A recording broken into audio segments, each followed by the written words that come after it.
Hello, we're here to unbox a USHobbies SD45.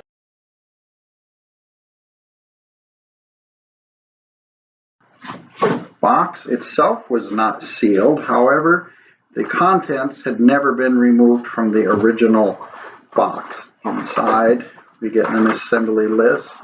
I was assuming this would be already built, pretty much like the brass engines you get today, but apparently it is a kit that will be assembled. We'll take the main part of the superstructure out.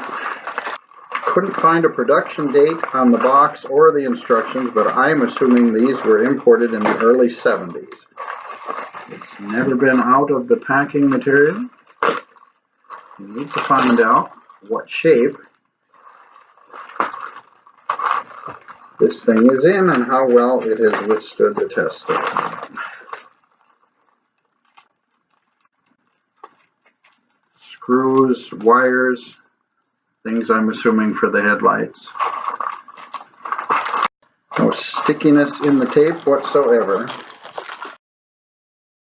Oh, would you look at that? Alright, oh, would you look at that?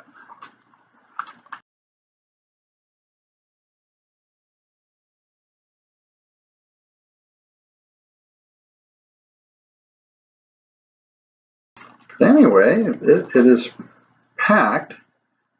Everything from the frame and the steps up is intact and in one piece, and this must assemble onto the frame. Doesn't appear to be any tarnish on it. Well, maybe just a tiny little rub tarnish marks. Right, never having been unboxed, used, or anything before.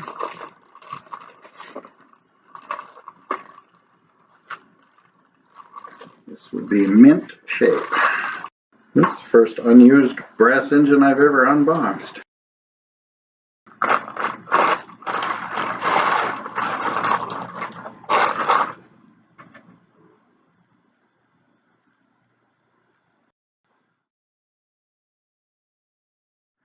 Right, I won't be taking all the foams out of the sides or anything, but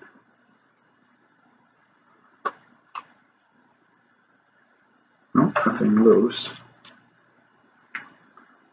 See inside, right? Mint shape.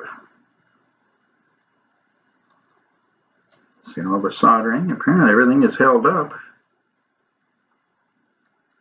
Made in Japan, KMT.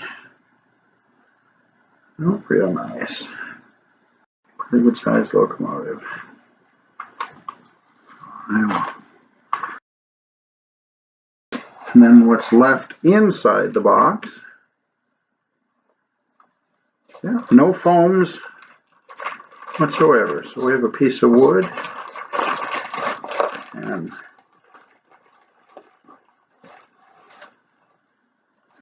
a couple of lead weights. That would add for just the weight of the locomotive. Okay, well, that maybe a little bit more than half the bubbles still have air in them. Oh.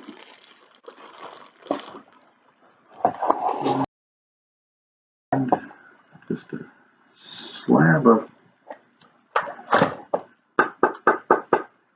wood in the bottom of the box. Again, that's what would be just left. Original box. And now, definitely was not a Pitman motor or a can motor in there. The plastic sleeve. Yeah, instruction number 1, do not open until ready to use. Number 2, if opened and not used, reseal. Number 3, this side out.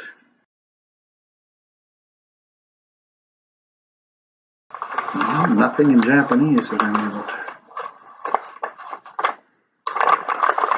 Again, all the tape has completely lost its glue. And here we go for the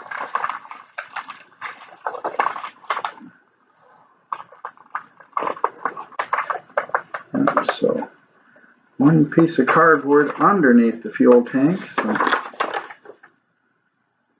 don't know if you'd call that waxed paper or a semi-waxed, or there's a reason why it said keep the one side out, so it must have been a little bit for moisture control. But here we have something's rolling around in it. Oh, there's a little plate.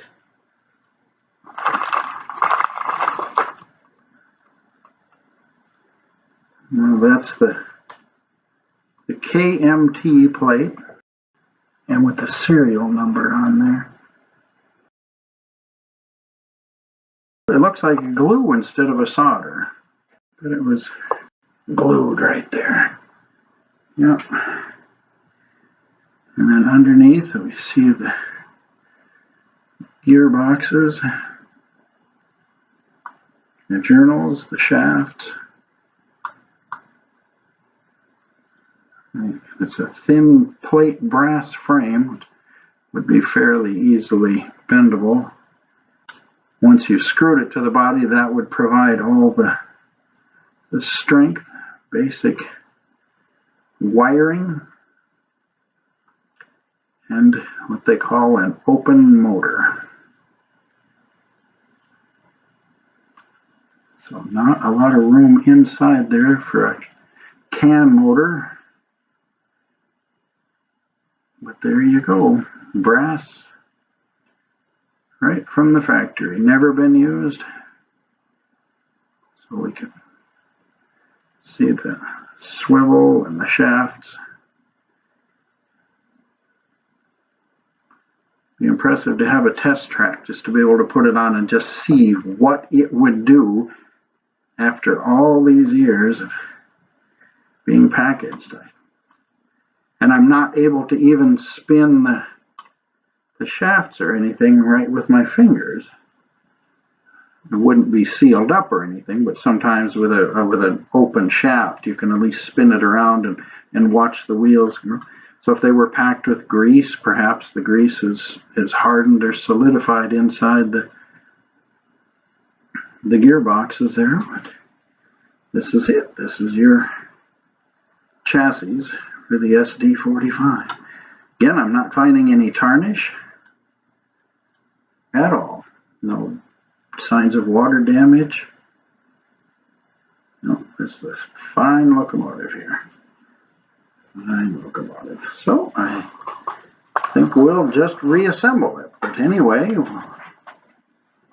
showed you the unboxing of the KMT SD45. And yep, I think we're ready to stop.